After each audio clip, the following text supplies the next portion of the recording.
Tonight, the smoking gun documents in the case against former Osceola County Sheriff Marcos Lopez. Hundreds of pages of evidence, massive amounts of cash, and a trail of text messages between everyone involved.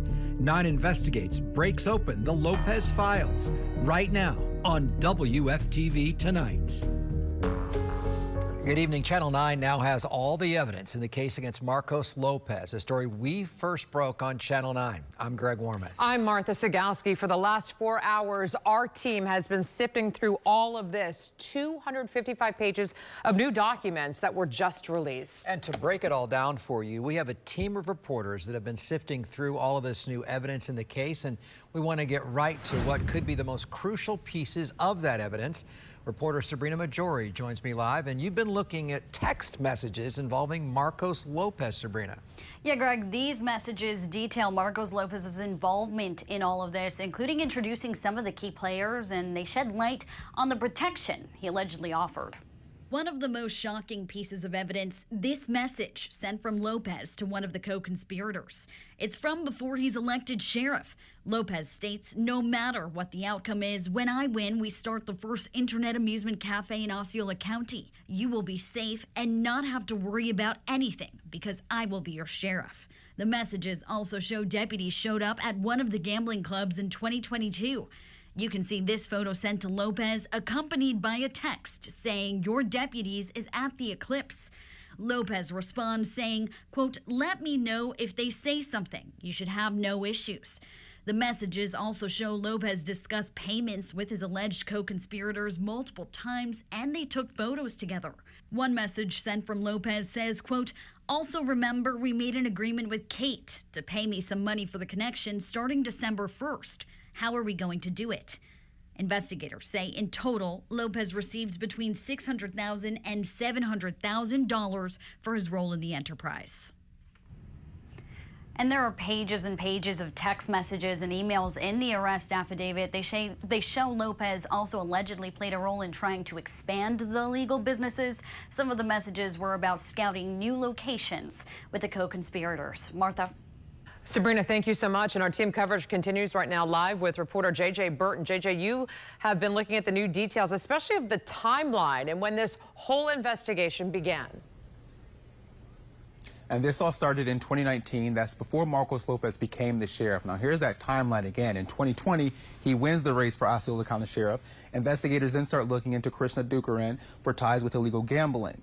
He agrees to be an informant, and in 2022, he opens the Eclipse Social Club. The investigation then heats up in 23, with investigators conducting several undercover stings at multiple clubs with gaming machines.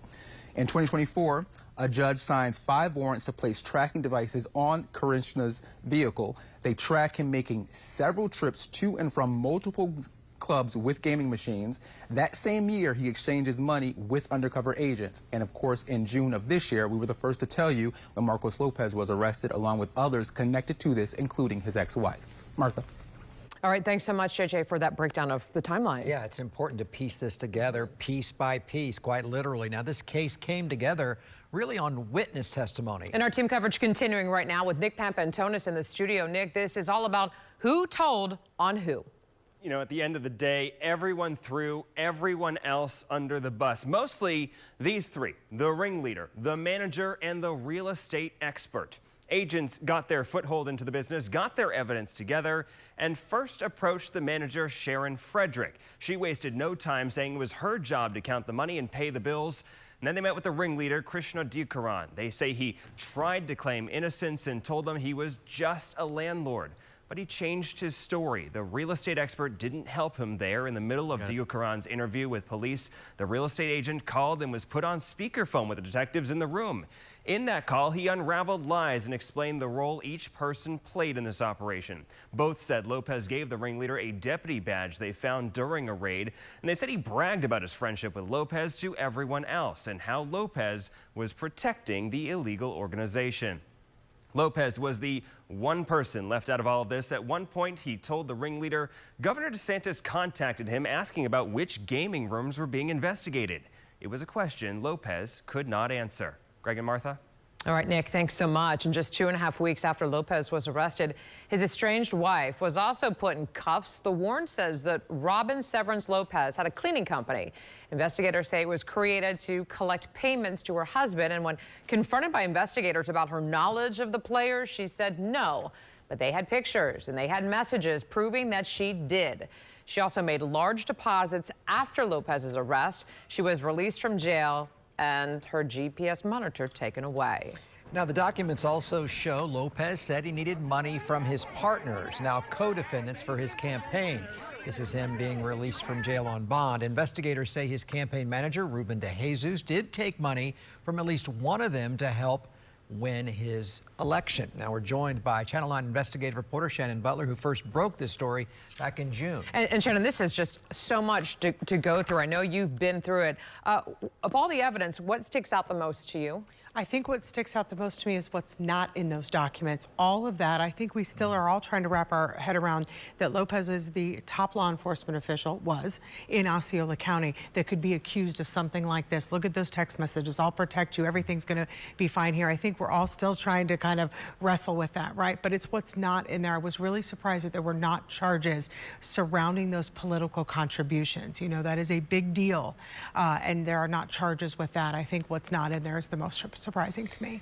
At the very basis of this, though, you have a major law enforcement member completely, according to these documents, involved in the cover-up, the crime, the collecting of money. I mean, this is a very significant document. And all the evidence is there. There's no hiding. You know, the texting and the electronic trail that he made. Well, and that's, I think, how it was able to go on for so long. I mean, we know investigators were looking at this for a very long time, years, but I think it got to happen for so long because of who he was. Yeah, and we also learned, I think, tonight, maybe for the first time for me anyway, the confidential informant that was used throughout this process. Yes, I think that was how this all kind of unraveled. Marcos Lopez was not the intended target originally in all of this. As you can see as we go through this, he was not the intended target, but you just never know what people know. Yeah, and everybody, as Nick said, everybody threw everybody under the bus. Well, they did. That's what happens when you face jail time. That's exactly right. And, right, and it's thank you. federal, which makes it even Yeah. worse. All right, Channel 9 first broke this story, and we're committed to covering every new development. We have the full, again, 250 pages of this arrest affidavit. We've put it on our website for you, WFTV.com. You will see all of the evidence and the full scope of this investigation.